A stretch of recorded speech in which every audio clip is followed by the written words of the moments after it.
창세기 27장 1절부터 46절까지 제가 한 절 여러분이 한 절 교독하겠습니다. 이삭이 나이가 많아 눈이 어두워 잘 보지 못하더니 맏아들 에서를 불러 이르되 내 아들아 하매 그가 이르되 내가 여기 있나이다 하니 이삭이 이르되 내가 이제 늙어 어느 날 죽을는지 알지 못하니 그런즉 네 기구 곧 화살통과 활을 가지고 들에 가서 나를 위하여 사냥하여 내가 즐기는 별미를 만들어 내게로 가져와서 먹게 하여 내가 죽기 전에 내 마음껏 내게 축복하게 하라. 이삭이 그의 아들 에서에게 말할 때에 리브가가 들었더니 에서가 사냥하여 오려고 들에 나가매 리브가가 그의 아들 야곱에게 말하여 이르되 내 아버지가 내 형 에서에게 말씀하시는 것을 내가 들으니 이르시기를 나를 위하여 사냥하여 가져다가 별미를 만들어 내가 먹게 하여 죽기 전에 여호와 앞에서 네게 축복하게 하라 하셨으니 그런즉 내 아들아 내 말을 따라 내가 내게 명하는 대로 염소 떼에 가서 거기서 좋은 염소 새끼 2마리를 내게로 가져오면 내가 그것으로 네 아버지를 위하여 그가 즐기시는 별미를 만들리니 내가 그것을 내 아버지께 가져다 드려서 그가 죽기 전에 내게 축복하기 위하여 잡수시게 하라. 야곱이 그 어머니 리브가에게 이르되 내 형 에서는 털이 많은 사람이요 나는 매끈매끈한 사람인즉 아버지께서 나를 만지실진데 내가 아버지의 눈에 속이는 자로 보일지라 복은 고사하고 저주를 받을까 하나이다. 어머니가 그에게 이르되 내 아들아 너의 저주는 내게로 돌리리니 내 말만 따르고 가서 가져오라. 그가 가서 끌어다가 어머니에게로 가져왔더니 그의 어머니가 그의 아버지가 즐기는 별미를 만들었더라. 리브가가 집안 자기에게 있는 그의 맏아들 에서의 좋은 의복을 가져다가 그의 작은 아들 야곱에게 입히고 또 염소 새끼의 가죽을 그의 손과 손에 매끈매끈한 곳에 입히고 자기가 만든 별미와 떡을 자기 아들 야곱의 손에 주니 야곱이 아버지에게 나아가서 내 아버지여 하고 부르니 이르되 내가 여기 있노라. 내 아들아 네가 누구냐. 야곱이 아버지에게 대답하되 나는 아버지의 맏아들 에서로소이다. 아버지께서 내게 명하신 대로 내가 하였사오니 원하건대 일어나 앉아서 내가 사냥한 고기를 잡수시고 아버지 마음껏 내게 축복하소서. 이삭이 그의 아들에게 이르되 내 아들아 네가 어떻게 이같이 속히 잡았느냐. 그가 이르되 아버지의 하나님 여호와께서 나로 순조롭게 만나라게 하셨습니다. 이삭이 야곱에게 이르되 내 아들아 가까이 오라. 네가 과연 내 아들 에서인지 아닌지 내가 너를 만져보려 하노라. 야곱이 그 아버지 이삭에게 가까이 가니 이삭이 만지며 울되 음성은 야곱의 음성이나 손은 에서의 손으로다. 그의 손이 형 에서의 손과 같이 털이 있으므로 분별하지 못하고 축복하였더라. 이삭이 이르되 네가 참 내 아들 에서냐. 그가 대답하되 그러하니이다. 이삭이 이르되 내게로 가져오라. 내 아들이 사냥한 고기를 먹고 내 마음껏 네게 축복하리라. 야곱이 그에게로 가져가매 그가 먹고 또 포도주를 가져가매 그가 마시고 그의 아버지 이삭이 그에게 이르되 내 아들아 가까이 와서 내게 입맞추라. 그가 가까이 가서 그에게 입맞추니 아버지가 그의 옷에 향취를 맡고 그에게 축복하여 이르되 내 아들의 향취는 여호와께서 복 주신 밭의 향취로다. 하나님은 하늘의 이슬과 땅의 기름짐이며 풍성한 곡식과 포도주를 내게 주시기를 원하노라. 만민이 너를 섬기고 열국이 네게 굴복하리니 네가 형제들의 주가 되고 네 어머니의 아들들이 네게 굴복하며 너를 저주하는 자는 저주를 받고 너를 축복하는 자는 복을 받기를 원하노라. 이삭이 야곱에게 축복하기를 마치매 야곱이 그의 아버지 이삭 앞에서 나가 곧 그의 형 에서가 사냥하여 돌아온지라. 그가 별미를 만들어 아버지에게로 가지고 가서 이르되 아버지여 일어나서 아들이 사냥한 고기를 잡수시고 마음껏 내게 축복하소서. 그의 아버지 이삭이 그에게 이르되 너는 누구냐. 그가 대답하되 나는 아버지의 아들 곧 아버지의 맏아들 에서로소이다. 이삭이 심히 크게 떨며 이르되 그러면 사냥한 고기를 내게 가져온 자가 누구냐. 네가 오기 전에 내가 다 먹고 그를 위하여 축복하였은즉 그가 반드시 복을 받을 것이니라. 에서가 그의 아버지의 말을 듣고 소리내어 울며 아버지에게 이르되 내 아버지여 내게 축복하소서. 내게도 그리하소서. 이삭이 이르되 네 아우가 와서 속여 네 복을 빼앗았도다. 에서가 이르되 그의 이름을 야곱이라 함이 합당하지 아니하니까 그가 나를 속임이 이번이 두 번째이니라. 저는 나의 장자의 병분을 빼앗고 이제는 내 복을 빼앗았나이다. 또 이르되 아버지께서 나를 위하여 빌 복을 남기지 아니하셨나이까. 이삭이 에서에게 대답하여 이르되 내가 그를 너의 주로 세우고 그의 모든 형제를 내가 그에게 종으로 주었으며 곡식과 포도주를 그에게 주었으니 내 아들아 내가 네게 무엇을 할 수 있으랴. 에서가 아버지에게 이르되 내 아버지여 아버지가 빌 복이 이 하나뿐이리까. 내 아버지여 내게 축복하소서. 내게도 그리하소서 하고 소리를 높여 우니 그 아버지 이삭이 그에게 대답하여 이르되 네 주소는 땅의 기름짐에서 멀고 내리는 하늘 이슬에서 멀 것이며 너는 칼을 믿고 생활하겠고 내 아우를 섬길 것이며 내가 맹임을 벗을 때에는 그 멍에를 내 목에서 떨쳐버리리라 하였다.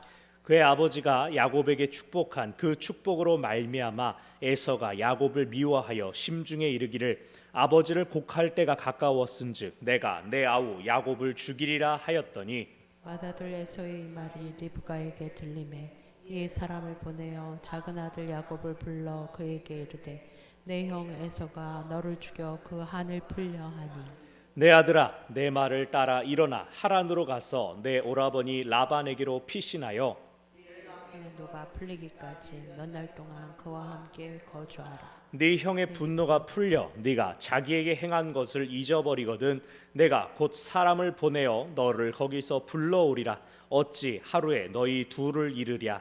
리브가가 이삭에게 이르되 내가 햇사람의 딸들로 말미암아 내 삶이 싫어졌거늘 야곱이 만일 이 땅의 딸들 곧 그들과 같은 햇사람의 딸들 중에서 아내를 맞이하면 내 삶이 내게 무슨 재미가 있으리까. 아멘.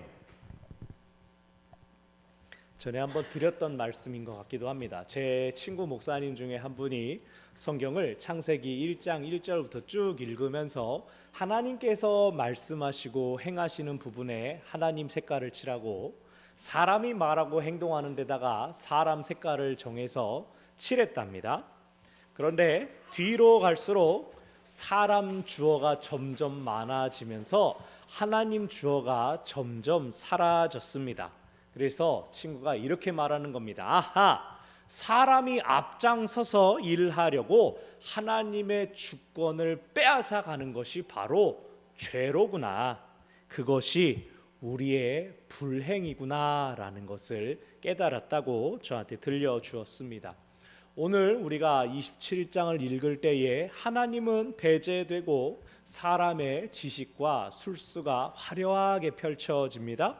그러나 누구도 이익을 취한 사람 없이 서로에게 상처만 남기는 내용이 나옵니다. 그러나 사람들이 의식하지 않는 가운데에도 심지어 실수를 연발하는 가운데에도 하나님은 사람들의 모든 실수를 지켜보시며 묵묵히 선한 역사를 이루어 가십니다. 또 그 길로 하나님의 사람들을 인도하여 가십니다. 우리가 지난 시간에 26장의 마지막 부분을 읽으면서 에서가 헷 족속의 여인들과 결혼하였다라는 본문을 읽었습니다. 이것은 에서가 장자로서의 자격이 없다는 것을 보여준다라고 말씀드렸습니다. 그리고 27장의 맥락을 볼 때에 에서의 결혼은 그게 27장의 시작 부분 그리고 27장이 끝나는 부분에도 에서의 결혼이 나타납니다. 시작은 햇사람과 결혼했던 이야기 지난주에 보았고 27장이 마무리되는 것은 28장 6절부터 9절까지 에서가 이스마엘 족속의 딸들과 결혼하는 이야기가 나옵니다. 에서의 결혼이 샌드위치로 치면 위에 빵 아래 빵이 되고 그 안에 있는 것은 무엇입니까? 그 안에 담겨져 있는 것이 27장인데 27장이 결국 보여주려고 하는 것은 무엇입니까? 결혼을 핑계로 집을 떠나가게 되는 야곱의 이야기이죠. 리브가와 야곱이 모의하여서 작당하여서 에서가 받으려고 했던 복, 이삭이 에서에게만 주려고 했던 그 복을 가로채는 이야기가 나오지만 사실 축복을 속여서 받았네, 이것은 부수적인 것이 됩니다. 실제로 주요 주제는 야곱의 성숙을 위한 여정입니다. 그가 집을 떠나고 긴 여행길에 오르는 것이 오늘 본문 그 배경이 나타납니다. 1절, 이삭이 나이가 많아 눈이 어두웠다라고 합니다. 성경에서 눈이 어둡다라고 나오는 것은 첫 번째로는 육신적인 연로함의 표현입니다. 또한 성경에서는 특별히 영적인 어두움을 눈이 어두워졌다라고 표현합니다. 이 이삭이, 족장이, 가장이 눈이 어두워져서, 영적으로 눈이 어두워져서 장차 갈등이 일어날 것을 암시합니다. 나이가 든 이삭은 자기가 더 사랑하는, 쌍둥이 중에 더 사랑하는 에서를 불러서 네가 사냥한 음식으로 내가 좋아하는 별미를 만들어다오 라고 요청합니다. 그렇게 하면서 4절, 내가 그거 먹고 너에게 마음껏 축복해 주겠다라고 합니다. 이 진행은 말씀드렸던 것처럼 이삭의 눈이 어두워졌다, 이게 그냥 앞이 침침하다 정도가 아니라는 뜻입니다. 일반적으로 죽음을 앞둔 족장은 모든 아들들, 모든 자식들을 불러서 공개적으로 함께 축복합니다. 누구는 어떻고 누구는 어떻고. 그래야 장자의 권위가 서기 때문입니다. 그래야 상속이 정당하기 때문입니다. 창세기 말미에서 49장에서 야곱이 그렇지 않습니까? 12아들들을 다 불러다 놓고 누구는 혼만 내기도 하고 누구는 복복복복복 잔뜩 축복하기도 했습니다. 또 신명기에서도 32장 33장 가면 모세가 12지파를 축복하는 장면이 나타납니다. 그렇기 때문에 오늘 본문에서 이삭이 에서만 불러다가 축복하겠다, 정상적인 상황이 아닙니다. 비정상적인 일입니다. 더군다나 하나님께서 이미 에서와 야곱이 태중에 있을 때, 뱃속에 임신했을 때 이미 약속의 말씀을 무엇라고 주셨습니까? 뒤에서 나는 자가 더 큰 자가 될 것이다, 형이 아우를 섬길 것이다라고 약속을 해주셨습니다. 지난주에 살펴본 것처럼 에서는 이민족들과 결혼했습니다. 이미 에서는 틀어진 길을 가고 있는데 그 자신의 장자의 권리에 대하여 관심도 없었는데 이삭은 자기가 이 아들을 더 예뻐하니까 자기의 그 편애 때문에 고집스럽게 자기 생각을 유지하는 것처럼 보입니다.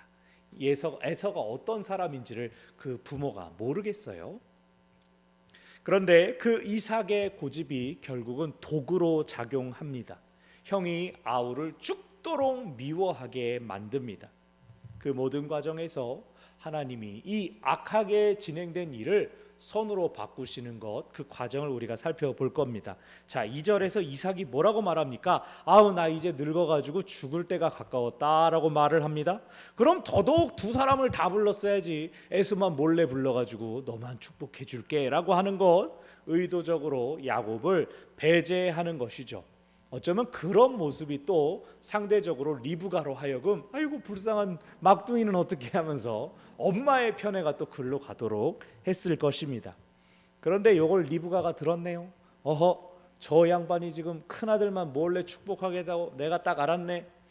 에서가 출발하자마자 리브가가 이제 야곱을 불러다가 아들 불러다가 이 일을 꾸미죠. 여러분 24장에서 리브가가 처음 등장했을 때 모습을 기억하십니까? 이 아브라함의 충성된 종이 내가 나만 물 줄 뿐 아니라 우리 낙타들한테도 물 잘 줄 수 있는 아주 건강하고 성실하고 튼튼한 처녀를 꼭 만나게 해주세요 라고 했는데 리브가가 그때 나타나가지고 10마리의 낙타에게 물을 가득 주지 않습니까? 말씀드렸죠. 낙타 한 마리가 물 300~400리터를 먹습니다.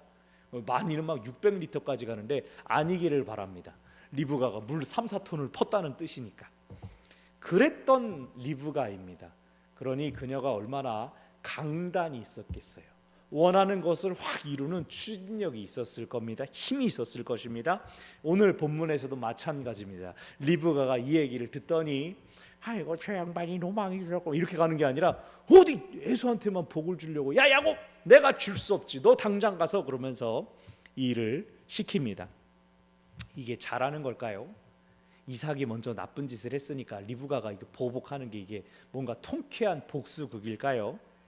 5절을 보면은요, 5절에서 이삭이 그의 아들 에서에게 말할 때라고 나와 있죠. 근데 6절로 가면은 6절에서도 리브가가 그의 아들 야곱에게 말하되 이렇게 나옵니다. 무슨 뜻입니까?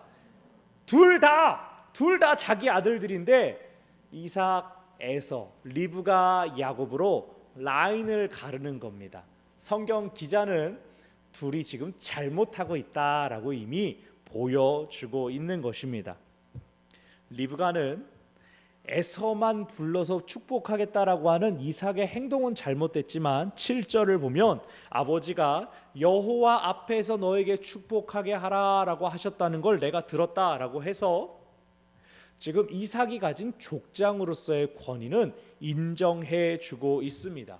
그러면 이삭에게 들어가서 여보 어떻게 그럴 수가 있어요? 우리 막둥이도 야곱한테도 축복해 줘야죠 라고 하는 대신에 에서를 주려고 하면 그걸 완전히 먹을 수도 있겠네 라고 하면서 작전을 진행하죠. 어떻게 합니까? 리브가가 요리도 내가 만들어 줄 테니까 너는 염소만 데려와, 너는 변장해. 처음에는 변장해 라고 시키는데 나중에 되면 자기가 변장도 다 시켜줍니다.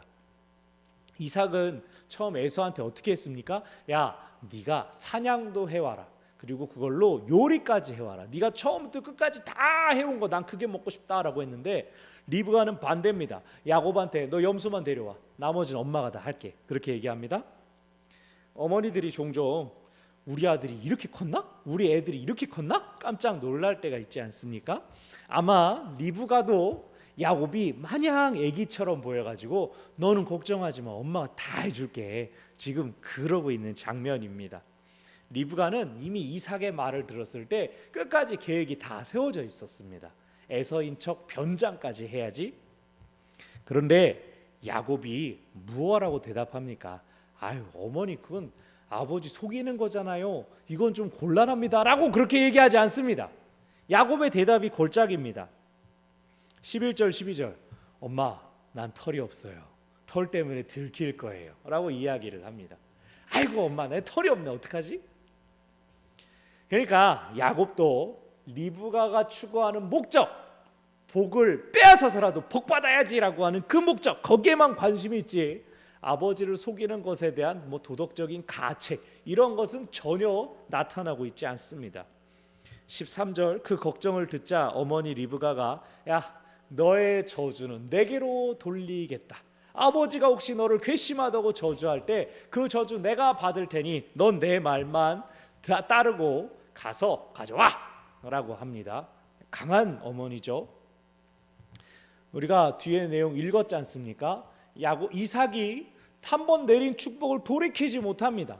다른 축복 긁어줄 것도 없다고 말합니다. 에서한테. 저주도 마찬가지로 이 사람들은 한 번 뱉은 말에 힘이 있다고 생각했습니다. 돌이킬 수 없고 다른 사람한테 전가해 줄 수 없습니다. 애들처럼 반사 이런다고 튕겨나는 것도 아니고 터치 그런다고 넘어가는 것도 아닌데 지금 리브가는 그렇게 이야기하고 있는 겁니다.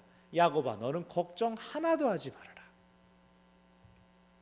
하나님께서 족장들과 언약하실 때에도 나는 네 아버지의 하나님이다 라고 말씀은 하시지만 결국은 각자를 따로 만나시고 따로 약속을 주셨던 것을 여러분 기억하실 것입니다.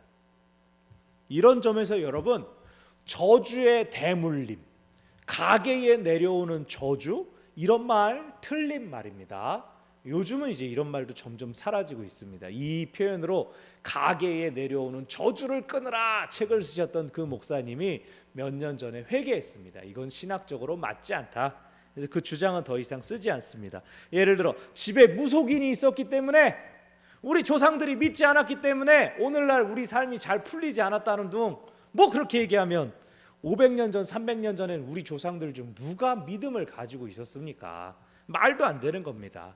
성격이나 기질이 부모로부터 영향을 받을 수는 있습니다. 하지만 하나님과의 영적인 관계는 나와 하나님이 직접 맺어 가시는 겁니다. 여러분, 저주에 대해서뿐만 아니라 복에 대해서도 마찬가지입니다. 누가 중보해 줄 수는 있지만 그 사람 받을 복, 그 사람 만날 하나님 경험은 그 사람 개인이 해야 되는 것입니다. 주일날 말씀드린 것처럼 우리 자녀들이 하나님을 만나는 경험을 할 수 있게 우리가 보여주어야 합니다.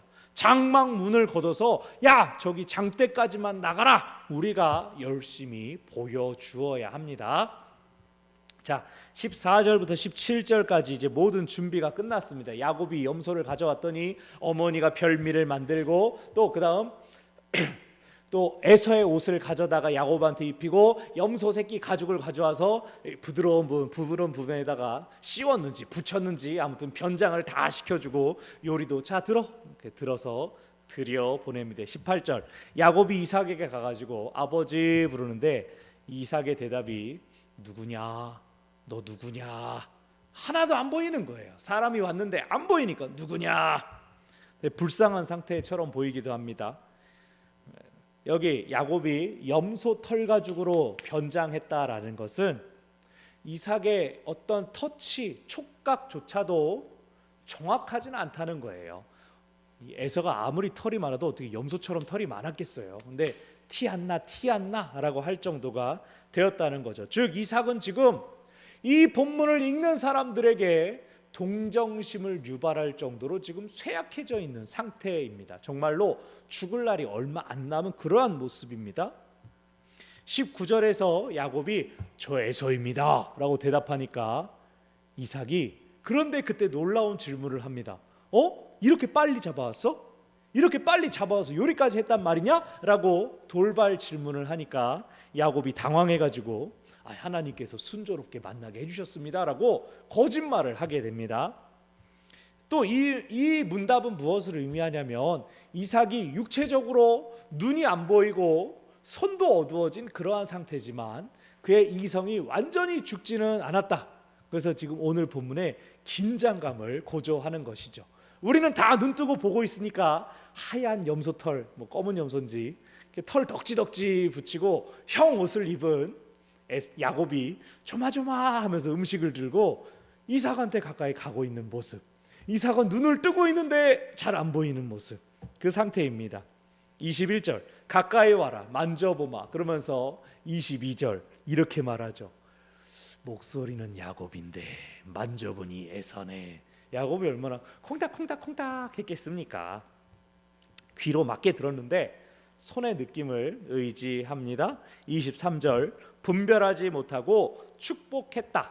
여기서 축복했다는 이제 분별하지 못했기 때문에 축복하려고 했다 정도입니다. 24절 다시 물어봅니다. 너 진짜 내 아들 에서 맞냐?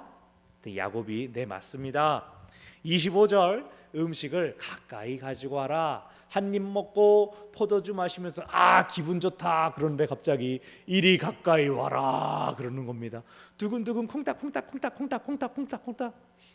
다행히 옷도 에서에 오시고 그때 당시에 오늘날처럼 세탁이 깔끔하게 무슨 이렇게 세탁 세제 따로 또 섬유 유연제 따로 건조기 돌릴 때 돌리는 거 또 따로 이렇게 있었던 때가 아니니까 그 사람 체취가 그 옷에 그대로 남아 있는 것이죠. 더군다나 에서는 뭐 하는 사람이었습니까?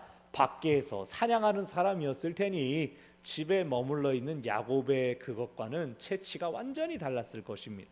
그 강한 냄새를 맡고 이삭이 진짜 내가 사랑하는 아들 에서 맞다. 그리고 축복합니다. 이삭은 지금 앞에 있는 게 누군 줄 알아요? 에서인 줄 알고 축복하는데 이 내용은 야곱에게 더 맞게 떨어지는 걸 우리가 살펴보겠습니다. 27절 내 아들의 향취 냄새는 여호와께서 복주신 밭의 향취로다. 밭이 나옵니다. 밭은 짐승을 먹이는 개간되지 않은 목초지를 의미하거나 혹은 짐승을 사냥하는 들판입니다. 이것까지는 에서나 야곱이나 똑같은데 28절 하늘의 이슬과 땅의 기름짐, 이것은 분명히 농사를 위한 축복이죠. 농사를 잘 지으려면 적당한 비가 내려야 되고 땅이 좋아야 되죠. 근데 그 복을 네가 받기를 원한다? 사냥꾼이었던 에서가 이 복을 받기를 원한다? 장차 정착하라는 뜻인지. 하지만 야곱은 이미 그 모든 것들에 익숙한 사람으로 우리는 읽으면서 이삭이 지금 알면서 이러는 건가 하는 생각을 하게 되는 것이죠. 28절 후반부에 풍성한 곡식과 포도주 역시 가나안 땅을 상징하는 풍성한 소출들을 의미합니다. 29절 만민이 너를 섬기고 굴복하리니 네가 형제들의 주가 되고 어머니 아들들이 네게 굴복할 것이다. 이것은 아까 전에 말씀드렸던 쌍둥이를 임신했을 때 하나님께서 주셨던 신탁과 관계에 있습니다. 25장 23절을 보면 이 족속이 저 족속보다 강하겠고 큰 자가 어린 자를 섬기리라. 오늘 29절이 비슷한 내용이 나타나고 있죠. 다시 말씀드리지만 이삭은 쌍둥이가 태어나기 전에 어떤 신탁을 받았는지 알면서도 자기가 더 사랑하는 에서가 크게 되기를, 그 하나님의 말씀을 뒤집기를 바라고 축복하는 장면입니다. 그런데 야곱이 그 축복을 받아버리는 바람에, 에서의 척 속여서 축복을 받는 바람에 그 출생 때의 신탁이 그대로 유효해지게 이삭 자신의 힘으로 하고 있습니다. 29절 후반부, 너를 저주하는 자는 저주를 받고 축복하는 자는 복을 받기 원한다. 누구죠? 12장에 나오는 아브라함 언약이 여기서 다시금 인용되고 있습니다. 그러니까 선대 족장의 복을 이 야곱에게 빌어주고 있는 것이죠. 그리고 그렇게 야곱이 축복을 받고 떠나자 그때 에서가 돌아옵니다. 마주쳤더라면 있을 법했던 그 모든 순간이, 우리가 영화나 드라마 보면 이쪽 문 딱 닫고 나가는 순간 저쪽 문 벌컥 열리는 것 같은 그러한 장면이 나타났습니다. 에서는 에서 딴에 우리 아버지가 나를 축복해 보신데 나를 룰루랄라 그러면서 사냥한 음식을 가지고 별비를 만들어 가지고 아버지한테 가는데 왜 아버지 장막에서 음식 냄새가 나지? 아버지 왠지 배가 부르신 것 같은데. 그때 제가 극을 만든다면 거기서 이삭이 한번 안 보이는 줄, 아무도 없는 줄 알고 트름도 한번 꺽 하고 있었을 겁니다. 에서가 갸우뚱 음식을 갈고 들어갔는데 아버지 그러는데 이삭이 넌 누구냐? 이렇게 대답을 하는 겁니다. 에잉? 에서인데요. 그랬더니 33절에서 이삭이 어떻게 반응합니까? 심히 크게 떨며 아주 큰 놀라움과 두려움을 보여주는 표현입니다. 그럼 누가 내게 금식을 가져왔지? 누가 나한테 복을 받아갔지? 그런데 에서가 아니 이게 뭔 소린가? 누가 벌써 다녀갔다니 이게 뭔 소린가요? 아버지 나한테 복 주셔야죠. 나한테 복 주셔야죠. 아버지가 원하는 별미를 드리는 게 목적이 아니라 에서도 아버지의 복 받고 싶었던 거예요. 그래서 35절 이삭이 그때야 깨닫습니다. 네 아우가 다녀갔구나. 야곱이 속여서 너의 복을 빼앗았구나. 자기가 야곱의 음성인 줄을 알았었는데 그러자 에서가 뭐라고 합니까? 이것 보십시오. 그의 이름을 야곱이라 함이 합당하지 않습니까? 여기 야코프라고 하는 이름은 속이는 자라는 뜻의 야코브와 야코프 이 차이가 있습니다. 야곱의 이름은 야아콥인데 속이는 자는 야코프라고 해가지고 두 번째 음절에 강세가 있죠. 그 이름 비슷하게 지어놓으니까 애가 사기꾼 짓을 하는 거 아니에요? 그러면서 아버지한테 막 탓을 합니다. 그러면서 무슨 얘기를 꺼냅니까? 이게 사실 두 번째란 말이에요. 첫 번째는 팥죽으로 내 장자권을 뺏어갔어요. 근데 우리가 그 본문 보지 않았습니까? 에서가 속았습니까? 자기가 그 장자권이 무슨 소용이냐라고 넘겨주었는데 에서는 그것은 신경 쓰지 않습니다. 그가 속였습니다라고 이야기합니다. 에서를 달랠 수 있는 방법이 뭘까요? 에서를 위로할 수 있는 방법이 뭘까요? 아버지 이삭이 에서를 어떻게든 축복해 주면 됩니다. 근데 이삭은 어떻게 했었습니까? 애초부터 쌍둥이 두 아들 중에 한 놈은 축복을 줄 생각이 없었어요. 한 아들한테만 축복을 다 몰아줄 생각을 가지고 있었어요. 그래서 자기 생각에 자기가 떠올릴 수 있는 모든 복을 야곱에게 다 주어버렸으니 에서한테 더 이상 빌 복이 없다라고 이야기하는 겁니다. 그래서 내가 너에게 무엇을 할 수 있으랴? 그 다음 37절 끝에 내 아들아 내가 너에게 무엇을 할 수 있으랴? 에서가 아주 억장이 무너졌겠죠. 38절 다시 소리 높여 울며 내게 축복하소서 내게도 그리하소서.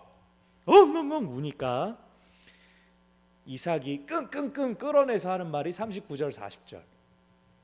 너의 주소는 땅의 기름짐에서 멀고 내리는 하늘 이슬에서 멀 것이다. 이게 축복입니까? 이게 축복이에요? 일반적으로 앞으로 방랑하게 될 것이다, 광야를 떠돌아다니게 될 것이다 라고 이해합니다. 이걸 긍정적인 것으로 볼 수 있는 가능성이 아주 쬐끔 있습니다. 땅의 기름짐 하늘 이슬에서 멀긴 하지만 있긴 있다.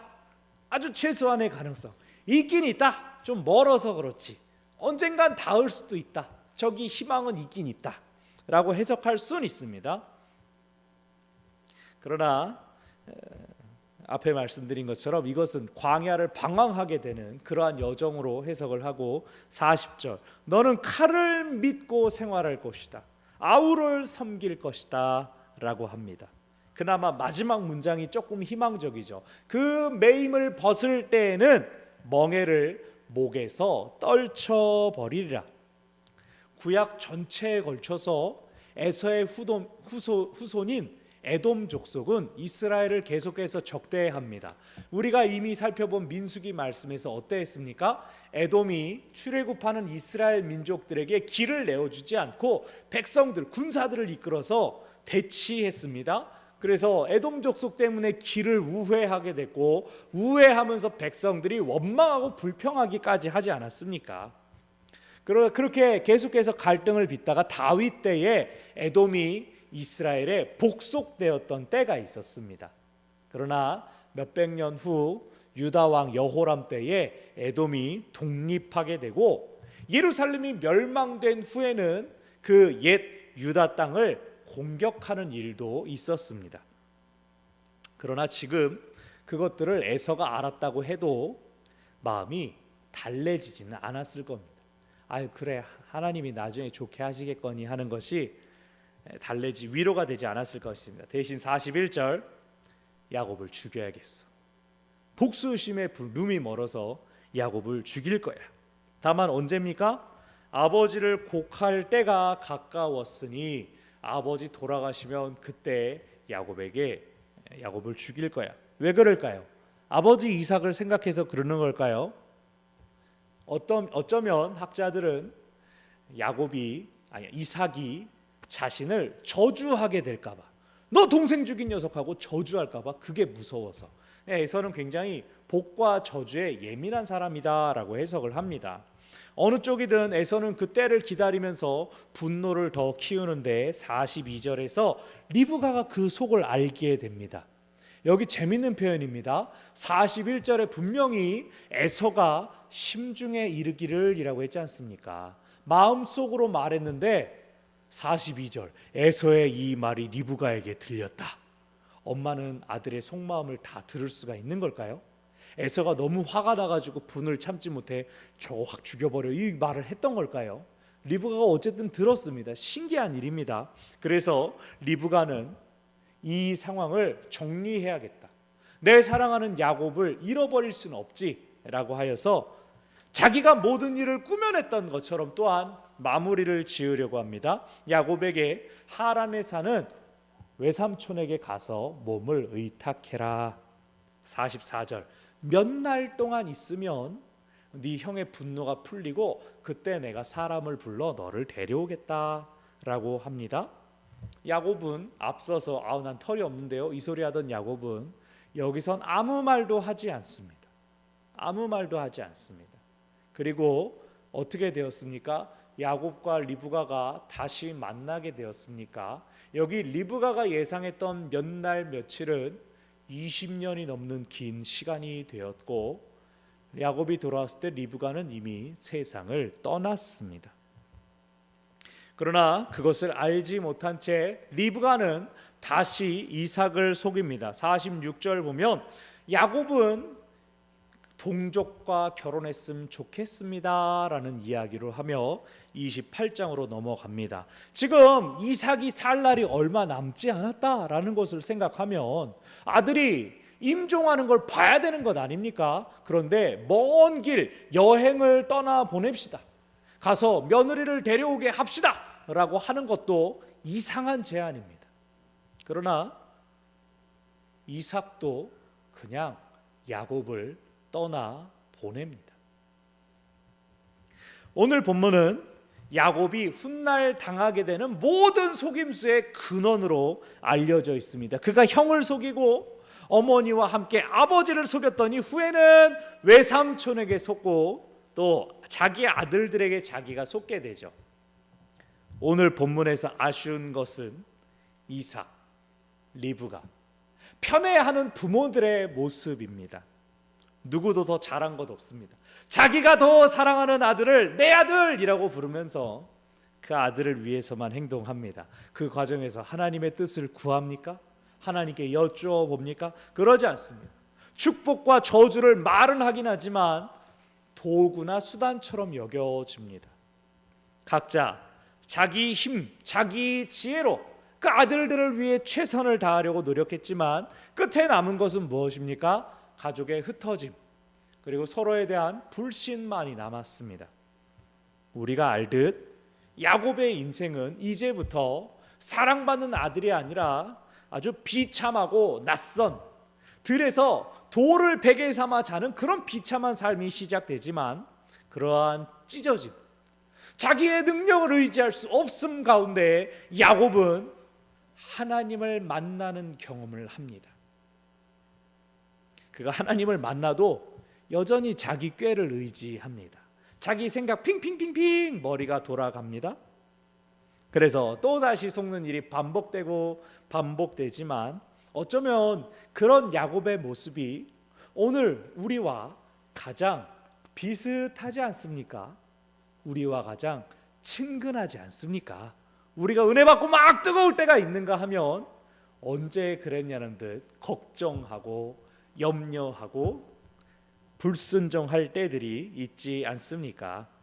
하나님의 뜻을 듣는 것보다 우리의 말하는 것이 우선이고 하나님께 아뢰기 전에 먼저 내가 무언가를 해보려고 하지 않습니까? 사랑이 많으신 하나님께서는 그런 우리의 모습들까지도, 반복되는 우리의 실수들까지도 너그럽게 지켜보시고 우리가 더 성장하고 성숙하기를 기다려 주십니다.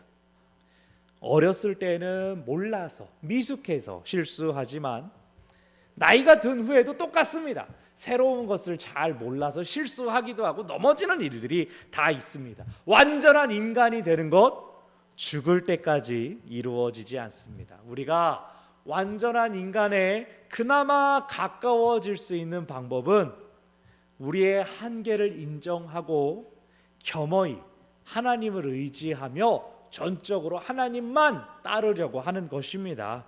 오직 주님만이 우리를 채우시고 오직 주님만이 우리에게 생명 주심을 기억하는 것, 오직 주님만이 주시는 기쁨을 사모하며 주님만이 기도를 들으시는 것을 의지하는 것, 그러한 삶에는 적어도 누군가를 속이거나 상처 주는 일은 없을 것입니다.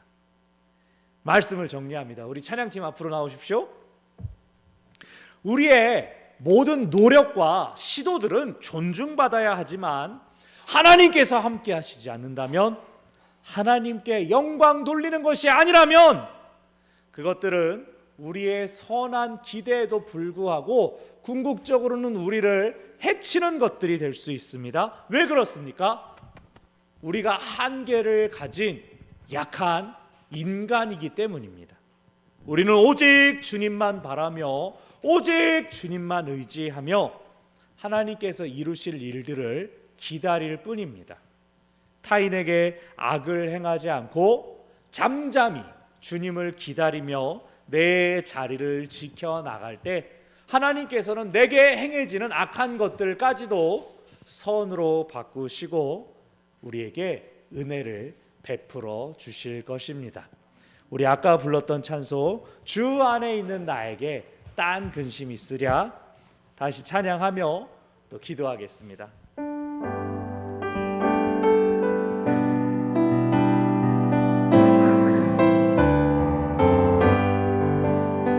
주 안에 있는 나에게 딴 십자가 밑에 나가 내 짐을 풀었네. 2절입니다. 그 두려움이 변하여 내 기도 되었고 첫날의 한숨 변하여 내 노래 되었네. 주님을 찬송하면서 할렐루야 할렐루야. 내 앞길 멀고 험해도 나 주님만 따라가리. 내 주는 자비하셔서 늘 함께 계시고 내 궁핍 밤을 아시고 늘 채워주시니. 4절입니다. 내 주와 맺은 언약은 영불변하시니. 그 날아가기까지는 늘 보호하시네. 주님을 찬송하면서